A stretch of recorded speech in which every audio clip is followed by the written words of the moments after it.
السلام علیکم. Controversy today کے ساتھ آپ کی خدمت میں حاضر ہیں. جیسا کہ آپ کو معلوم کہ اب تک کی اہم خبریں اور ان خبروں پر ہمارے تبصرہ نگاروں کی رائے. تبصرہ نگاروں کے تعارف سے پہلے آج کے موضوعات کا تعارف آپ سے کرواتے چلے. آج ہم بات کریں گے ان 3 GITs کی جو کہ ثانیہ بلدیہ کے بارے میں ہیں. عزیر بلوچ صاحب جو ہیں وہ آج کل کسٹڈی میں ہوتے ہیں. پہلے وہ فرشتوں کی کسٹڈی میں تھے, آج کل وہ لا انفورسنگ ایجنسیز کی کسٹڈی میں ہیں. انہوں نے GIT کے سامنے جو کچھ بولا وہ بھی ہے اس میں.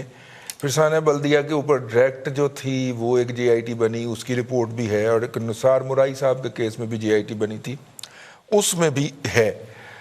اب ظاہر ہے کہ کسے نہیں پتا, بچے کو پتا ہے. رکشہ چلانے والے سے لے کے ریڑھی کے ساتھ جو کھڑا گنڈیریوں میں پانی انڈیل رہا ہوتا ہے, اس کو بھی پتا ہے کہ یہ کس کی کارروائی تھی اور یہ کیوں شروع ہوئی ہے. آپ کو نہیں پتا تو میں عرض کیے دیتا ہوں. 4 جولائی کو لندن میں کوئنز کورٹ نے ایک فیصلہ دیا ہے, اور وہ فیصلہ یہ ہے کہ الطاف بھائی کے خلاف قتل کے, اقدام قتل کے اور تخریب کاری کے اور تشدد پہ ابھارنے کے جو الزامات ہیں ان کے تحت عدالت کارروائی کرے گی. اور ان کے وکلا کی وہ اپیل ریجیکٹ کر دی گئی کہ جی ان کا یہ مطلب نہیں تھا جو لیا گیا ہے. اور جب وہ ریجیکٹ ہو گئی تو اس کا مطلب وہ ڈائریکٹ امپلیکیٹ ہو گئے مرڈر اٹیمپٹ کے اندر. ٹھیک ہے, کم از کم 6 سال اور زیادہ سے زیادہ 18 سال کہا جاتا ہے اگر وہ جیوری ان کے خلاف فیصلہ کرتی ہے. تو اب ظاہر ہے کہ اب برطانوی آگے بڑھے ہیں تو ہمیں بھی حوصلہ ہوا ہے, ہم نے بھی پھر جناب ان کے خلاف آگے بڑھنے کا فیصلہ کیا. تو یہ ساری صورتحال ہے. ان 3 رپورٹوں کے اندر مشترک کیا ہے, اشتراک کیا ہے, اس کے اوپر آج بات کریں گے. اور ان سے کچھ ہوگا بھی کہ نہیں ہوگا. علی زیدی صاحب جو ہیں وہ چونکہ دیواروں کو وجتے پھر رہے ہیں, وہ ہمارے پروگرام کو بھی وجے تھے جی ایک دفعہ آ کے, پھر ہم نے آگے سے دھکے شکے دے کے یہاں سے نکالا ان کو, تو وہ وجتے پھر رہے ہیں.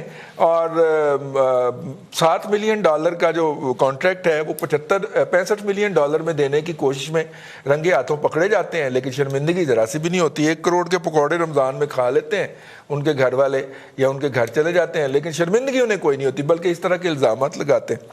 آج انہوں نے پیپلز پارٹی کی قیادت پہ بھی الزام لگا دیا کہ جی ان کے نام بھی ہیں, تو پیپلز پارٹی نے ریئیکشن میں آ کے وہ رپورٹ جاری کر دی. اگرچہ رپورٹ لوڈ ہوتے ہی جو تھا سرور بیٹھ گیا سندھ گورنمنٹ کا, لیکن انہوں نے اپنا فرض ادا کر دیا. چند ہو سکتا ہے جب یہ پروگرام آپ کی وزارتوں کے تک پہنچے اس وقت تک وہ سرور بحال ہو چکا ہو, لیکن ان کا یہ چیلنج ہے کہ اس میں سے پیپلز پارٹی کی قیادت کا نام تو اسی کہنا سی کہہ دیتا الزام لاتا ہوں تسی آپ پہ جانو تہاڈا کام جانے.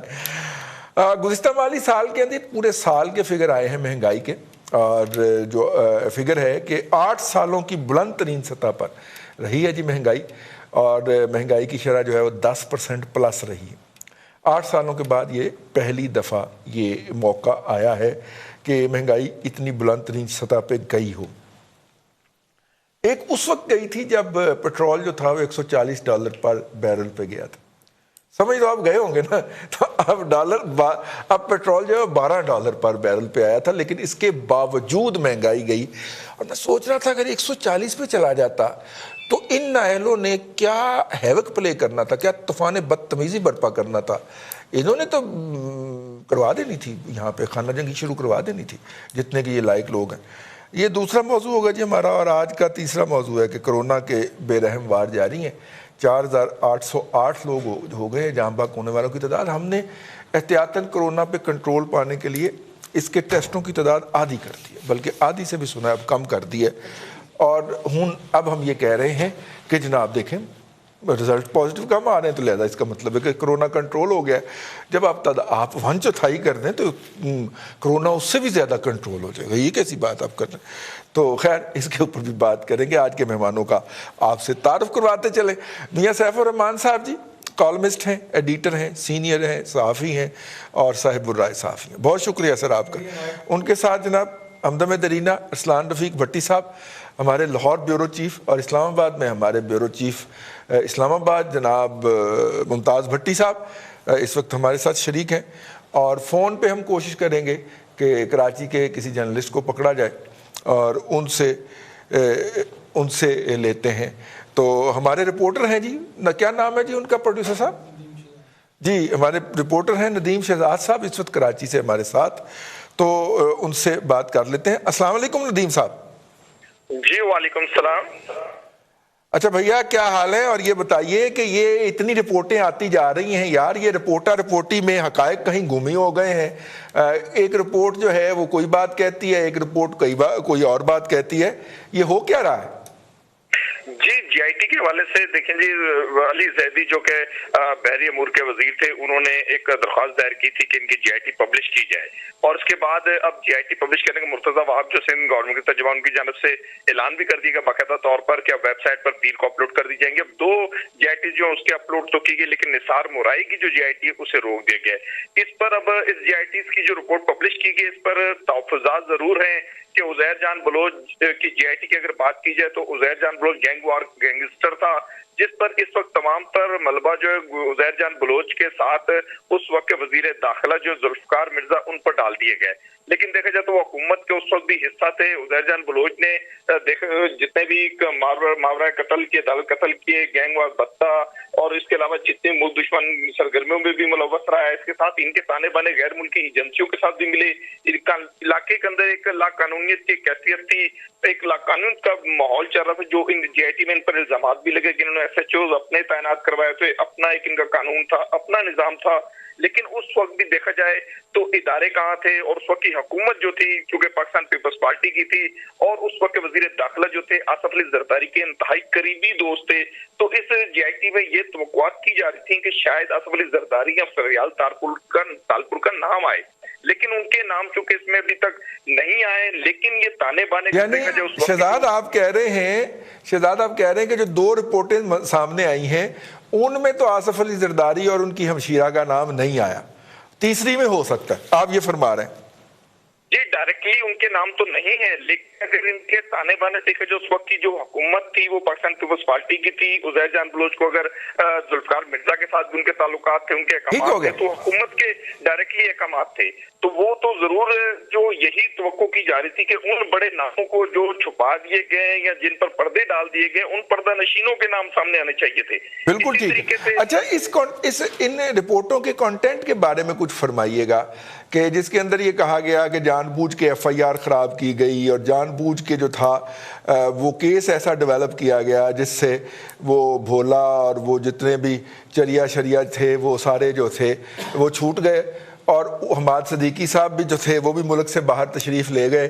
ایک دفعہ کہا گیا کہ ان کو واپس لایا جائے گا، پھر کسی نے اس کا نام نہیں لیا، اور فائنلی جو ہے وہ مل مالک کے نام کے اوپر مدعا ڈال کے وہ مدعا غائب کر دیا گیا۔ یہ بھی اس کے اندر ہے۔ تو اس میں کوئی سفارش بھی کی گئی ہے کہ کسی کے خلاف کارروائی کی جائے یا ایف آئی آر کو ریوائیو کیا جائے؟ کوئی اس طرح کی بات ہے جن کے اندر جو پہلے 2 سامنے آئی ہیں؟ جی اس حوالے سے تو جو جی آئی ٹیز اس وقت مرتب کی گئی یا جو تشکیل دی گئی تھی کمیٹی، اس وقت اثر رسوخ چونکہ حکومت کا تھا، اس وقت پاکستان پیپلز پارٹی اگر عزیر جان بلوچ کی جو گینگسٹر تھے ان کی جی آئی ٹی پہ اگر بات کر لی جائے تو اس وقت چونکہ پاکستان پیپلز پارٹی کا فل حکومت تھی وفاق میں صوبوں میں، تو اس جی آئی ٹیز کے جو نتائج تھے اس طرح تو اخذ نہیں ہو سکے۔ پھر ان کی جانکاری کس حد تک تھی کہ کراچی کے اندر دیکھا جائے تو بالکل قانون نام کی کوئی چیز نظر ہی نہیں آتی تھی۔ جو دیگر لا انفورسمنٹ ایجنسیز تھی ان کی جانب سے بھی باتیں سامنے آئی کہ وفاق آرڈر دے گا تو تب ان پر ایکشن ہوگا۔ دیکھا جائے تو عزیر جان بلوچ اور لیاری کا جو علاقہ ہے 1 کلومیٹر کے 2 کلومیٹر کے فاصلے پر گورنر ہاؤس، آئی جی آفس، دیگر حساس اداروں کے دفاتر موجود تھے، لیکن لیاری کے اندر بیریئر بند، پورے علاقے کو ہم نے اپنی آنکھوں سے دیکھا اس دور میں کہ یہ ایک الگ اسٹیٹ بنی ہوئی تھی۔ تو اس دور میں ان کی جی آئی ٹیز یا ان پر لکھنا کسی پولیس اہلکاروں کا یا افسران کا، چونکہ جی آئی ٹیز کے اندر کام تو ایف آئی آر بنیادی جو چیز وہ ایف آئی آر ہے، تو ایف آئی آر تو متعلقہ تھانوں نے کاٹی جو ان کے زیر اثر تھے۔ اسی طریقے سے اگر بلدیہ فیکٹری کی بات کی جائے تو بلدیہ فیکٹری سائٹ ایریا کے اندر اس کا سائٹ 2 کے اندر اس کا ایف آئی آر درج ہوئی تھی، وہ تھانہ اور ان کے متعلقہ جو اوپر افسران تھے، کیونکہ شہری حکومت ایم کیو ایم کی تھی، ایم کیو ایم لندن کا ایک ایسا نام تھا کہ کوئی بھی افسر اس جی آئی ٹی یا اس ایف آئی آر کو صحیح حقائق اور اس زاویوں پر نہیں کاٹ سکا، نہیں اس کیس کو پٹ آن کر سکا، کیونکہ ایم کیو ایم کے حوالے سے اگر میں آپ کو بتاؤں اس جے آئی ٹی کے حوالے سے کہ اس پر وہ بڑے بڑے نام تھے، رحمان بولا، عمار صدیقی، ٹھیک ہو گیا، یہ وہ لوگ تھے جن کا ایک توتی بولتا تھا ان کے ناموں کے آگے کوئی لکھتے ہوئے بھی وہ افسران سوچتے تھے. کئی ایسے کیسز کے اندر وہ تفتیشی افسران کے بھی دیکھا جائے تو ان کو شہید کیا گیا. یہ ایک وتیرہ رہا ہے. پھر اس کے بعد جو اس کی ایک بنیادی بہت بڑی ایک وجہ بھی سامنے یہ آئی کہ جو مل مالکان تھے اس وقت کی جے آئی ٹی میں ان کے بیانات یہ تھے، ارشد بائلا اور ڈاکٹر شاہد بائلا، یہ دو بھائی تھے اس علی انٹرپرائزز گارمنٹس کے. ان کے یہ بیان تھے کہ یہ جو واقعہ ہے یہ بتے کا نہیں ہے. ابھی انہوں نے کوئی اسٹیٹمنٹ انہوں نے دو طرح کی دی تھی، لیکن اب جب ایم کیو ایم لندن کا وہ اثر نہیں رہا تو اب وہ کھل کر سامنے ہے اور انہوں نے کہا ہے کہ یہ 20 کروڑ روپے بتہ ایم کیو ایم کے لندن کے جو یہ کارندے تھے انہوں نے ہم سے مانگا تھا. کہ چلیے ندیم شہزاد بہت شکریہ آپ نے ڈیٹیل میں ہمیں بتایا اس کا. میں باقی رپورٹ کی طرف تو آتا ہوں لیکن بھٹی صاحب میں آپ کی طرف آ رہا ہوں. بھٹی صاحب یہ جو عزیر بلوچ والی جو ہے جے آئی ٹی اس میں چلیں باقی تو ہم ثانیہ بلدیہ کی تو بات کرتے ہیں، لیکن یہ بھی اعتراف ہے کہ عزیر بلوچ سے جو ایرانی انٹیلیجنس تھی وہ پاکستان کے دفاعی معاملات کے بارے میں بھی اطلاعات یا جاسوسی لیا کرتی تھی. یار یہ تو ہمارے بھائی نہیں ہوتے تھے، بلکہ ہمارے وزیر اعظم تو اتنے قربان گئے ان پہ کہ ان کو جا کے تسلی دی کہ آپ کے اوپر ہماری طرف سے حملہ ہوتا ہے اور دہشت گرد پاکستان سے آتے ہیں. وزیر اعظم عمران خان نے فرمایا تھا اگر آپ کو یاد ہو، اور آپ کے معصوم لوگوں کو قتل کر کے واپس جاتے ہیں. تو شاید وہ ان دہشت گردوں کی رپورٹ لیتے ہیں عزیر بلوچ جیسوں سے. کیا خیال؟ دیکھیں رضوان صاحب، اب آپ نے مجھے کیا کیا اس پہ کیا کہا؟ دیکھیں میری بات سنیں. اب بڑا مشکل سوال رضوان صاحب، بڑا مشکل سوال ہے. مسئلہ یہ ہے دیکھیں یہ کیا سارا پیٹرن کیا ہے. دیکھیں جب ایم کیو ایم کو سرکاری سرپرستی حاصل ہوگی، سارا کرائم جو ہے وہ چھتری کے نیچے کر رہے ہوں گے، تو پھر ان کے جو مخالفین ہیں وہاں زندہ رہنے کے لیے وہ بھی ہتھیار اٹھائیں گے. میں جسٹیفائی نہیں کسی کو کر رہا، نہ عزیر بلوچ کو اور نہ یہ چریے وریے.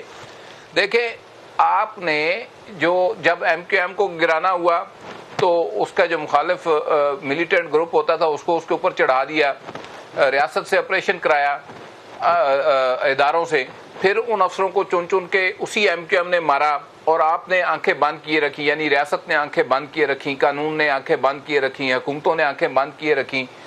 اب کس کی ہتھیلی پہ لہو تلاش کرنا ہے؟ آصف علی زرداری صاحب کی، ذوالفقار مرزا صاحب کی، وہ جو بھائی صاحب بیکے وہاں سے بولا کرتے تھے ان کی، عشرت العباد کی، ڈاکٹر فاروق ستار کی، وہ ہمارے دوست ہوا کرتے تھے حیدر رضوی صاحب ان کی، یا پھر جو ہے وہ جو وہاں پہ اے این پی کے لوگ تھے ان کس کو کیا. یعنی کہ وہ تو ایک کھیل تھا نا جی رضوان رئی صاحب، ایک کھیل تھا اور اس میں سارے شریک تھے.